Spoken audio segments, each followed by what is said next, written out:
tinatawagan na po natin ang ating pong beloved Pastor Oscar para po sa maiksing exhortation. Praise the Lord, hallelujah, purihin ng Panginoon. At patuloy po tayo sa ating pag-aaral ng Statement of Faith. At ating topic na tinatalakay ngayon po ay patuloy na nasa doktrina po tayo ng Holy Trinity. Para po sa recap, nung nakaraang Friday po ating ituro natin, pinagdaanan natin ng tungkol sa meaning ng Holy Trinity, no? So, we tackle na ang Trinity actually is not found in the Bible. Ang word na Trinity is not found in the Bible, but ang Holy Trinity ay nakasulat, no, bilang pinakita ng Scripture na mayroong Holy Trinity. So dito sa ang doktrina ng Trinidad ay nangungulugan na mayroong isang Diyos na walang hanggan, na umiral bilang tatlong natatanging persona. So ang Ama, Anak at ang Banal na Espiritu, yun ang composition ng Holy Trinity. They are called one God, no? All of them. Sa ibang paraan, ang Diyos ay isa, no? Pero sa tatlong persona, ang Ama, Anak at ang Banal na Espiritu. So, pangalawa, tinalakay po natin na ang Ama, Anak at ang Banal na Espiritu, sila ay magkaiba, no? Hiwalay. At binabanggit ng Biblia na ang tatlong personang ito, tinatawag silang Diyos. No? Doon sa Philippians chapter 1 verse 2, binanggit na ang Ama ay Diyos. No? Sabi nga doon, sumasain nyo naman ang biyaya ng kapayapaan mula sa Diyos na ating Ama at Panginoong Jesucristo. No? So, binanggit doon na sa Diyos na ating Ama. At pangalawa po, si Jesus din. Jesus Christ ay binanggit ng Biblia na siya ay Diyos. Maraming supporting verses ako na ibinigay prior to the teaching of the doctrine of Holy Trinity, na kung saan ipapatunay na si Jesus Christ po ay Diyos. No? Tunay na Diyos na nagkatawang tao. Sabi doon dito, isang verse lang to, sa Titus chapter 2 verse 13-14, sabi doon, habang hinihintay na natin ang dakilang araw na ating inasahan, ito ang pagbabalik ng ating dakilang Diyos at tagapagligtas na si Jesucristo. Binanggit yan. Okay? Tapos, ang Banal na Espiritu din po ay sinasabi ng Biblia na Diyos din. Move forward na lang tayo para matalakay na po natin yung dugkang-dugtong nito. So, mga patunay ng Ama at Anak at Banal na Espiritu, magkaibang persona. Ito po, number 1, ipinadala ng Ama ang Anak na sa mundo. Diba? Sa John 3:16, For God so loved the world. Ang God doon, actually, it is God the Father, no? That He sent His only begotten Son. So, pinadala niya ang kanyang bugtong na anak. Okay? Upang, ano nga doon? Whoever believes in Him, shall not perish. Para sa ating kaligtasan. No? Pagkatapos, nung nandito na yung God the Son, si Jesus Christ, at babalik na siya sa Ama, nagsabi siya sa mga disciples niya, doon sa 1 chapter 16, verse 10, sabi doon, tungkol sa katuwiran sapagkat ako'y paroon sa Ama. No? Nagpaalam na siya, nagsabi na niya sa mga disciples niya na papaboroon na siya, babalik na siya sa Ama, no? At hindi na ninyo ako makikita. O, yun. Tapos, yun, nung sumunod doon, nagpangako siya sa mga disipulo. Nangako siya na pag siya mawala na dito, bumalik sa Ama, hingin niya sa Ama, no? Sabi niya, Pero kapag nakaalis na ako, ang tagatulong dito, tinutukoy niya, Holy Spirit. No? Sabi niya, ang tagatulong na walang iba kundi ang Banal na Espiritu ang ipapadala ng Ama. Ayan, di ba? Nag-airline, nakikita, no? Ama, tagatulong, or Banal na Espiritu, tapos Jesus Christ. No? Sabi niya, siya ang magtuturo sa inyo ng lahat ng mga bagay. Okay. Pangalawa, sa John chapter 15, verse 26. Ngunit sa pagdating ng tagapagtanggol, yung Banal na Espiritu, ang Espiritu ng katotohanan, na susuguin ko mula sa Ama, susuguin niya, no? Mula sa Ama, magpatotoo siya tungkol sa akin. Si Jesus Christ, pumunta dito, he ministered for 33 years. No? Nung umalis siya, ang Banal na Espiritu, siya yung kasama natin. Diba? Anong palaging binabanggit natin na kapag tayo tumanggap kay Jesus Christ, ang Banal na Espiritu ay sumasa atin. Siya ngayon yung nagmi-minister sa atin in the church age. Ito yung kapanahonan natin na sa church age tayo. So, nandito ang ating Diyos, no? sa pamagitan ng Banal na Espiritu. Sa mga tuwid, ang Banal na Espiritu ay naiba sa Ama at sa Anak. Okay, ito yung binanggit pangatlo. Sa bautismo ni Jesus, pinakita din doon na may tatlong persona, no? Ano doon, nung sa Marcos chapter 1 verse 10 to 11, nakalagay doon, at karakang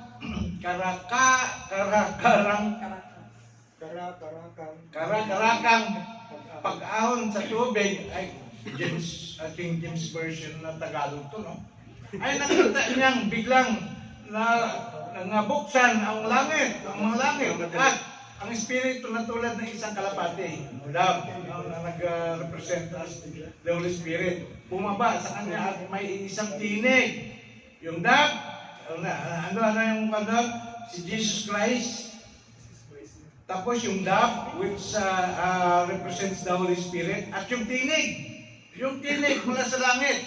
Anong sabi doon? Yung tinig na yung God the Father, no? At may isang tinig nagmula sa langit ang nagsasabi na, ikaw ang sinisinta kong anak, sa iyo lubos nalulugod.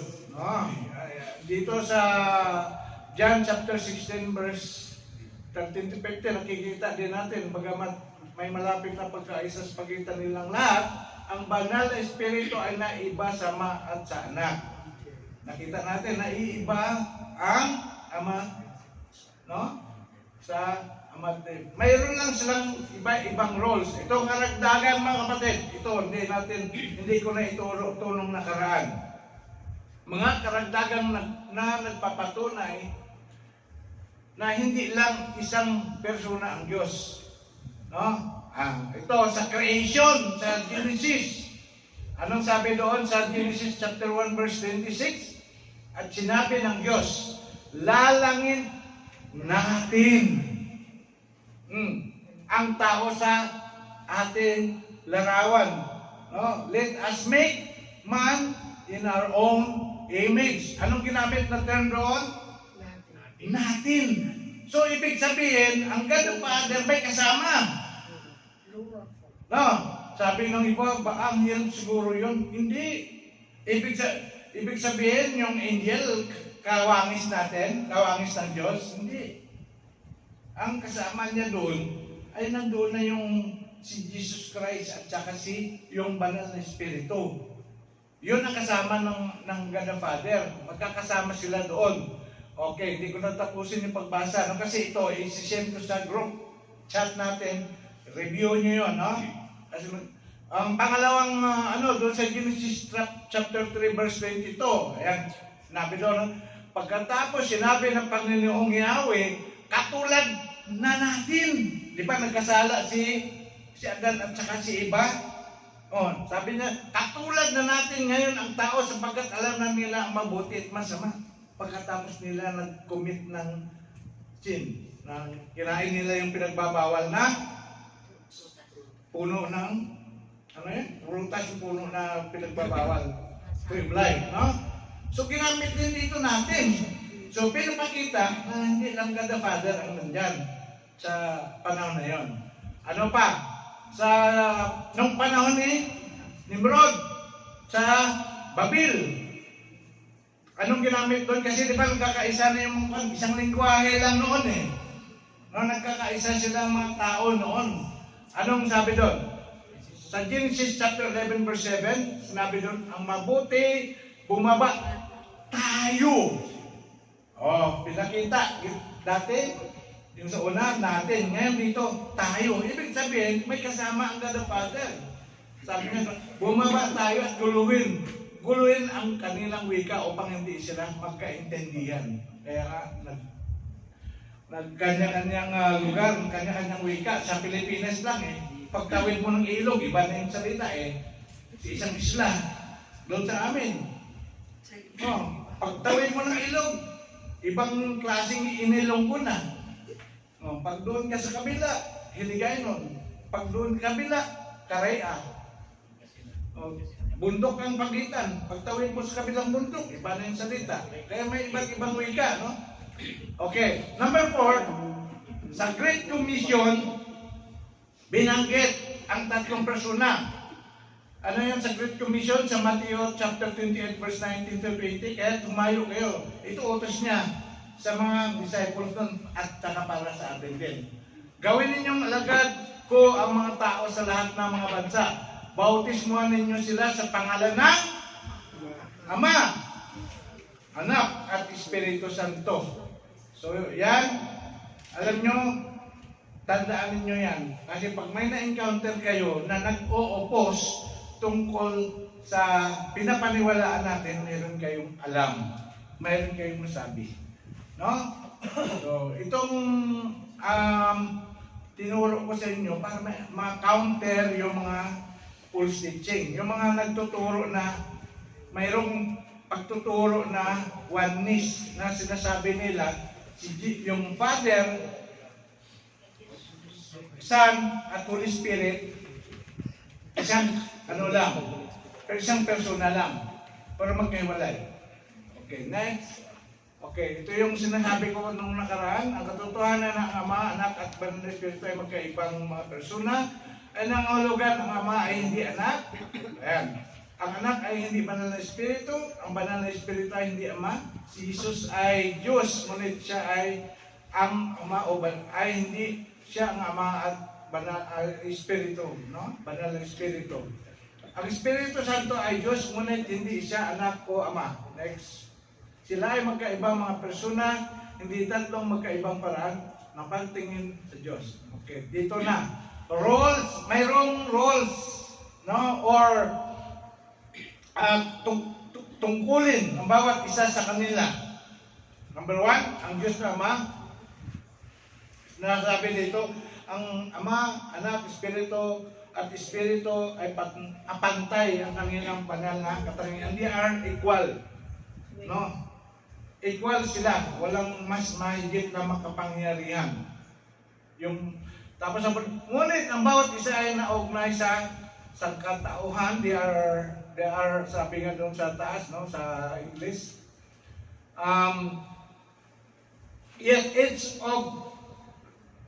of them relates to mankind in a different way because he has a specific role. Okay? Ano yung mga role na yan? Ang God the Father. Ang God the Father or Diyos na Ama, ang role niya, He is a creator or an sovereign. Ano yung ibig sabihin ng sovereign? Ultimate power. No?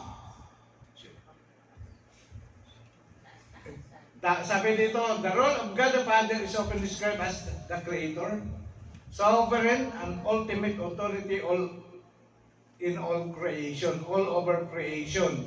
In the Bible, we see that the God the Father initiating and sustaining all things. He is the one who speaks creation into existence, breathing life into the world. Ito po yung matatagpuan po natin sa Genesis chapter 1 verse 1 to 3. As the source and origin of all, that is, He initiates His plan of redemption and desires a loving relationship with humanity. Okay, pangalawa. The Father's role also involves authority and care. He is the architect of all creation, lovingly setting forth His purpose and design. As a loving Father, He desires to provide. Number one, loving Father desires to provide. He desires to provide, protect, and lead His children. Okay? At yung sinasabi sa scripture, sa Matthew chapter 6 verse 9, Jesus teach His disciples how to pray using the Lord's Prayer. Ano yun? Our Father in heaven. No? So, His love is steadfast and His will is perfect, guiding the redemptive narrative from beginning to end. So, ang role ng God the Father is creator and sovereign. May dalawa pa po, no? Gusto nyong tapusin ko yung dalawa? Para next week, salvation na po tayo. Ha? Okay, mag-break muna tayo dun sa 10, ha? Madali lang to. Okay, para maintindihan nyo. Ito, basahin na lang ninyo. Okay. Number 2, God the Son. Ano yung role ng God the Son? He is a Redeemer and Savior. Si Jesus Christ, Redeemer and Savior.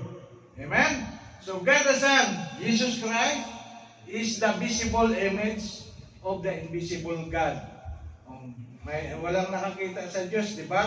Namamatay ang mga tao noong sa Old Testament kapag nakikita niya ang Diyos. Si Moses ba, nakita ba niya ang mukha ng Diyos? Hindi. Di ba nakatalikod? Ay mga Israel, sabi na, ikaw na makipag-usap sa Diyos. Pag kami ay humarap sa Kanya, mamamatay kami. Di ba? Kay Moses lang si God through the burning bush. Sabi doon, He stepped into human history as both fully God and fully human to accomplish the works of redemption. So while the Father initiated the plan, ang plano, ang architect is the Father. No? Yung tungkol sa plano ng redemption. And Jesus the Son fulfills it by becoming human. A living as in this life and offering Himself as the perfect sacrifice on the cross. Siya yung nagbayad sa ating mga kasalanan at ang parusa na dapat para sa ating tinanggap niya. Siya na lang paparusahan. Kaya sinave niya tayo. No? Merong mga gano'n, ako na lang patayin mo, wag na yung anak ko. Diba? May mga nangyari, bawa kayo, wag na din yung ikulong yung anak ko, ako na lang ikukulong nyo. May mga ganong parents, diba? So ito yung love ni God the Father, si Jesus Christ, binigay niya para tayo ay magkaroon ng buhay na walang hanggan. Mapatawad tayo sa mga kasalanan natin. Ito, Jesus' role as Redeemer is central to our Christian faith. Through His death, resurrection, He conquered sin and death, providing a way for us to be reconciled with God. In His earthly ministry, He taught us how to live, modeled obedience to the Father, and revealed God's love in human form. Basahin na lang ninyo. Doon na tayo sa sa Holy Spirit. So, God the Father is what? Creator, sovereign. God the Son, Savior, and Redeemer. Okay? And the Holy Spirit is what? Holy Spirit is our comforter and counselor. That is the role of the Holy Spirit. No? The Holy Spirit, often described as counselor and comforter, plays vital role in the believer's life and in the ongoing work of God in the world today. Sa atin, na mga anak ng Diyos, sa mga Kristiyano. Siya yung nag-ooperate ngayon sa church at sa bawat isa sa atin. Ano yung ginagawa niya? The Holy Spirit was sent by the Father and the Son to dwell within us. Guiding, empowering, and transforming us into the likeness of Christ. Okay. one of the Spirit, of the Holy Spirit's primary roles is to bring conviction and guidance. Ito yung nagbibigay sa atin ng conviction. Kapag parang sabi ng mga taga-mundo na nakonsensya ako. Pero sa ating mga Kristiyano, kapag nagkamali po tayo, mayroong parang bang hindi tayo mapalagay, bakit yung ginawa yun? Tapos naalala mo, Lord, mali yung ginawa ko. That is conviction. No? That is kung nakukonvict ka sa ginawa mo.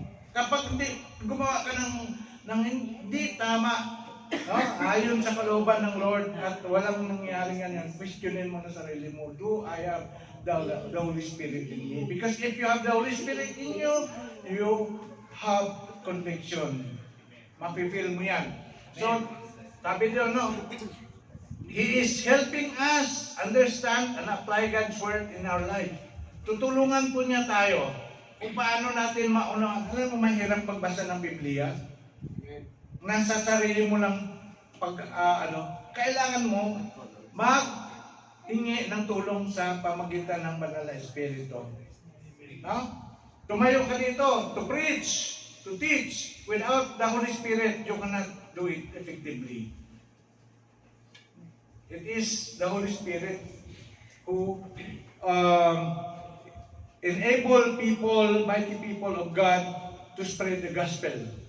Ito, He is our divine helper, offering comfort, guidance, and strength when we face challenges and encouraging us to walk in obedience to God's will. Okay, ano pa? Ito pa, the Holy Spirit also plays a central role in process of sanctification. Ito yung sinasanctify niya tayo from glory to glory. God is changing us. No? And it will produce, no? Dito kasi sinabi niya, it will produce or it will yield the fruit of the Holy Spirit in our lives. No? Ano yung mga prutas na yun na mamunga tayo? Ano yan?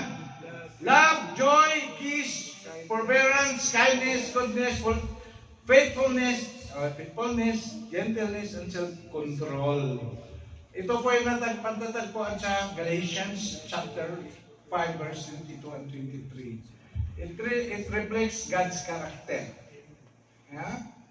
Through the Spirit, we are equipped and empowered with spiritual gift that allow us to serve others and serve God, and to fulfill the mission that God has given us.